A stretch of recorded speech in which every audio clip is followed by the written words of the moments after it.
গত কয়েক সপ্তাহ ধরে পশ্চিমা গোয়েন্দা মহলে এক অব্যাখ্যাত চাপা উত্তেজনা ছড়িয়ে পড়েছে।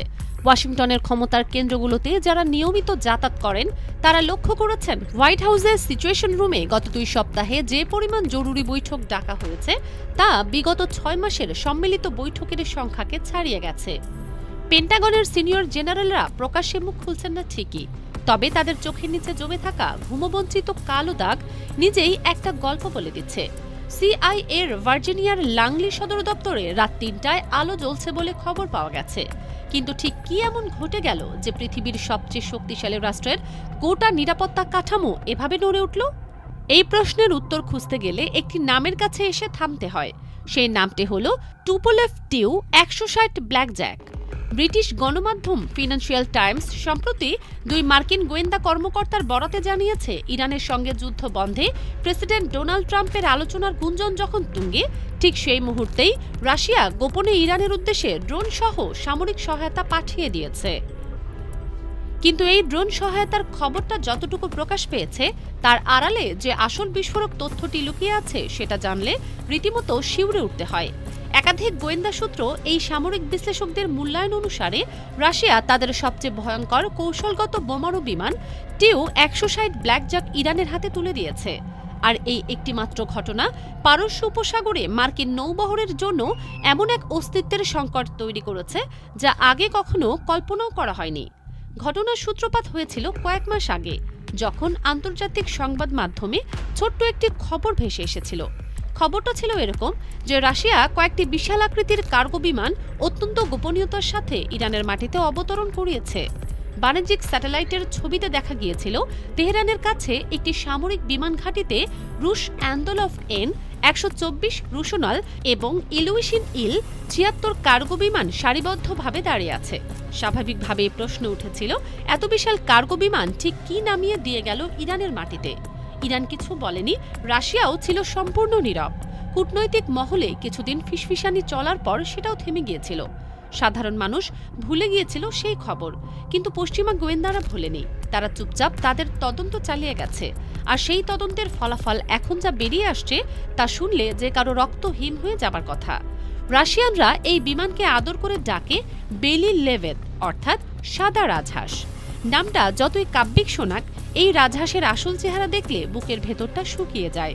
এই বিমানের শারীরিক গঠনটা একবার শুনলেই বোঝা যায় কেন একে আকাশের দানব বলা হয়। দৈর্ঘ্যে 54 মিটারেরও বেশি, যা একটি অলিম্পিক সুইমিং পুলকেও হার মানায়। ডানার বিস্তার সর্বোচ্চ অবস্থায় 55 মিটার পর্যন্ত ছড়িয়ে যেতে পারে। আকাশে ওড়ার সময় এর সর্বোচ্চ ওজন দাঁড়ায় প্রায় 275 টন, যা একে পৃথিবীর সবচেয়ে ভারী যুদ্ধ বিমানের খেতাব এনে দিয়েছে। তবে শুধু আকার দিয়ে এই বিমানকে বিচার করলে মস্ত ভুল হবে। আসল আতঙ্কের জায়গাটা সম্পূর্ণ অন্যখানে। টিউ 160 শব্দের গতির দ্বিগুণেরও বেশি দ্রুততায় আকাশ চিরে যেতে পারে। ঘণ্টায় 2200 কিলোমিটারেরও বেশি বেগে যখন এই বিমান ছুটে আসে, তখন শত্রুপক্ষের বিমান প্রতিরক্ষা ব্যবস্থার পক্ষে অনেক সময় হাঁ করে তাকিয়ে থাকা ছাড়া আর কিছুই করার থাকে না। তার ওপর একবার আকাশে উড়লে কোনো বিরতি ছাড়াই প্রায় 12,000 কিলোমিটার পথ পাড়ি দিতে পারে এই যন্ত্রদানব। ইরানের মাটি থেকে উড়ে সম্পূর্ণ মধ্যপ্রাচ্য, ভারত মহাসাগর, এমনকি ইউরোপের বিস্তীর্ণ অংশকে নিজেদের আক্রমণ পরিসীমার ভেতরে টেনে আনতে পারে এই বিমান। কিন্তু আসল দুঃস্বপ্নের শুরু হয় যখন এই বিমানের অস্ত্রভাণ্ডারের কথা সামনে আসে।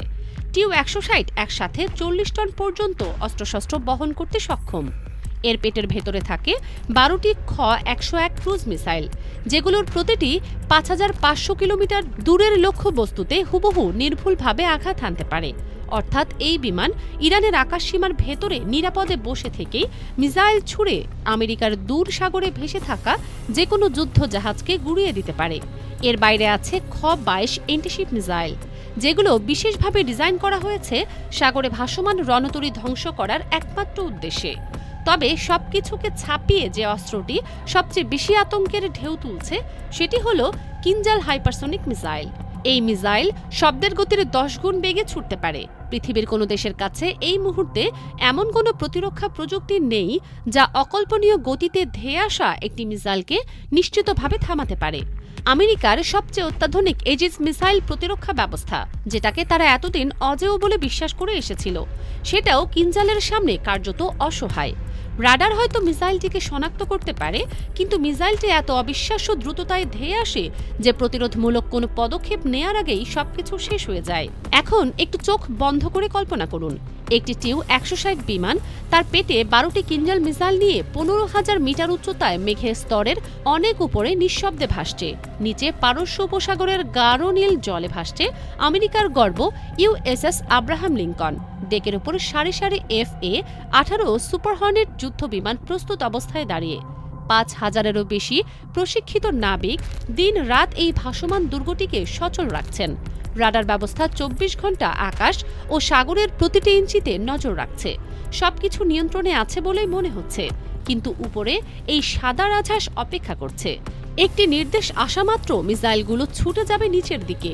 রাডার অপারেটর হয়তো পর্দায় কিছু একটা দেখে চিৎকার করে উঠবেন, কিন্তু তার গলা থেকে পুরো কথাটা বেরোনোর আগেই প্রথম মিসাইলটি জাহাজের কাঠামোয় আঘাত করবে, তারপর দ্বিতীয়টি, তৃতীয়টি। কয়েক মিনিটের মধ্যেই সেই বিশাল রণতরী আগুনের গোলায় পরিণত হয়ে ধীরে ধীরে সাগরের অন্ধকার তলদেশে তলিয়ে যাবে চিরদিনের জন্য। এটা কোনো হলিউডের চিত্রনাট্য নয়। সামরিক বিশ্লেষকরা বলছেন এই পরিস্থিতি এখন বাস্তবে ঘটার একটা সত্যিকারের সম্ভাবনা তৈরি হয়ে গেছে। পশ্চিমা গোয়েন্দা সংস্থাগুলো এখন মরিয়া হয়ে জানার চেষ্টা করছে ইরান ঠিক কতগুলো TU-160 পেয়েছে। কোনো সূত্র বলছে 2 থেকে 4টি, আবার অন্য কিছু সূত্র ইঙ্গিত করছে সংখ্যাটা আরও বেশি হতে পারে। তবে সংখ্যা নিয়ে তর্ক করাটা আসলে অর্থহীন, কারণ সামরিক বিশেষজ্ঞরা পরিষ্কার ভাষায় বলেছেন একটিমাত্র TU-160 বিমানই পুরো একটি নৌবহরকে সলিল সমাধি দেওয়ার জন্য যথেষ্ট। এখন সবচেয়ে গুরুত্বপূর্ণ প্রশ্ন হলো, মস্কো কেন এই ঝুঁকিপূর্ণ পদক্ষেপটি নিল? এই প্রশ্নের উত্তর লুকিয়ে আছে আজকের দুনিয়ার জটিল ভূরাজনৈতিক বাস্তবতার ভেতরে। ইউক্রেন যুদ্ধ শুরু হবার পর থেকে রাশিয়া ও পশ্চিমা বিশ্বের সম্পর্ক এমন এক অন্ধগলিতে গিয়ে ঠেকেছে যেখান থেকে ফেরার পথ কেউ আর দেখতে পাচ্ছে না। আমেরিকা ও ন্যাটো জোট রাশিয়ার উপর ইতিহাসের সবচেয়ে কঠোর অর্থনৈতিক নিষেধাজ্ঞা চাপিয়ে দিয়েছে। এই পরিস্থিতিতে রাশিয়ার দরকার ছিল এমন কোনো মিত্র যে পশ্চিমা আধিপত্যের বিরুদ্ধে শক্ত জায়গায় দাঁড়াতে পারবে। মধ্যপ্রাচ্যে ইরানের চেয়ে এই ভূমিকায় আর কেই বা এখন মানানসই হতে পারে? ইরানও তো বছরের পর বছর ধরে আমেরিকার নিষেধাজ্ঞার ভারে পিষ্ট হচ্ছে। ট্রাম্প প্রশাসনের আমলে পারমাণবিক চুক্তি থেকে আমেরিকার একতরফা বেরিয়ে যাওয়া এবং জেনারেল কাশেম সুলাইমানিকে ড্রোন হামলায় হত্যার পর তেহরান ও ওয়াশিংটনের মধ্যে বিশ্বাসের শেষ সুতাটুকু ছিঁড়ে গেছে। ইরান জানে আমেরিকা যে কোনো মুহূর্তে তাদের বিরুদ্ধে সরাসরি সামরিক অভিযানে নামতে পারে, তাই তারাও চাইছিল এমন কিছু যা দিয়ে আমেরিকাকে দূরত্বে রাখা যায় আর প্রয়োজনে জবাব দেয়া যায়। দুই দেশের স্বার্থের এই অদ্ভুত মিলনবিন্দু থেকে জন্ম নিয়েছে এই গোপন অস্ত্র চুক্তি। এদিকে ফিনান্সিয়াল টাইমসের সেই প্রতিবেদনে আরও বলা হয়েছে, যুক্তরাষ্ট্র ইসরায়েলের যৌথ অভিযান শুরু হওয়ার পরপরই গোপনে ক্রেমলিনের সাথে আলোচনা করেছে ইরান। মার্চের শুরুতেই সহায়তা পাঠানো হয়েছে। মস্কোর জাহাজের ড্রোন ছাড়াও ঔষধ ও খাবার রয়েছে বলে জানা গেছে, যা চলতি মাসের শেষ নাগাদ ইরানের বন্দরে পৌঁছানোর কথা। এর আগে তেহরানকে স্যাটেলাইট চিত্র ও গোয়েন্দা তথ্য সরবরাহ করেছে মিত্র রাশিয়া। যদিও ক্রেমলিনের মুখপাত্র দিমিত্রি পেসকভ এ বিষয়ে সরাসরি কিছু বলতে রাজি হয়নি। উল্টো তিনি বলেছেন, অনেক ভুয়া তথ্য এখন চারিদিকে ঘুরে বেড়াচ্ছে। তবে ইরানের নেতৃত্বের সাথে আলোচনা চলছে বলে তিনি স্বীকারও করেছেন। দ্বিতীয় বিশ্বযুদ্ধের পর থেকে আমেরিকার নৌবাহিনী পৃথিবীর সমুদ্রপথে যে একচ্ছত্র আধিপত্য ধরে রেখেছিল, তাদের 11টি বিমানবাহী রণতরী আর শতাধিক ক্রুজার ও ডেস্ট্রয়ারের যে অপ্রতিরোধ্য শক্তির বলে তারা সারা পৃথিবীর সাগরে রাজত্ব করে এসেছে, সেই শক্তির দম্ভ এখন প্রথমবারের মতো টলতে শুরু করেছে। এতদিন আমেরিকার যুদ্ধ জাহাজগুলো মূলত সাবমেরিন থেকে ছোড়া টর্পেডো কিংবা সমুদ্র পৃষ্ঠ থেকে ছোড়া প্রচলিত এন্টিশিপ মিসাইলের বিরুদ্ধে প্রস্তুত ছিল, কিন্তু আকাশের 15,000 মিটার উচ্চতা থেকে শব্দের 10 গুণ বেগে ধেয়ে আসা হাইপারসনিক মিসাইলের বিরুদ্ধে তাদের কোনো নির্ভরযোগ্য ঢাল নেই। আর এটাই সেই কঠিন সত্য যা আজ রাতে পেন্টাগনের জেনারেলদের বিছানায় এপাশ ওপাশ করাচ্ছে। পারস্য উপসাগরের চাঁদের আলোয় ঝিকমিক করা নীল জলরাশি আজ আর আগের মতো নিরীহ মনে হচ্ছে না। সেই জলের অনেক উপরে মেঘের স্তরের পাড়ে জমা হচ্ছে এমন এক ঝড় যার চূড়ান্ত পরিণতি কেউ এখনো পুরোপুরি আন্দাজ করতে পারছে না। যুদ্ধের মেঘ যেন মাত্র একটি ইশারার অপেক্ষায় স্থির হয়ে দাঁড়িয়ে আছে, আর সেই ইশারাটি আসতে পারে যে কোনো মুহূর্তে।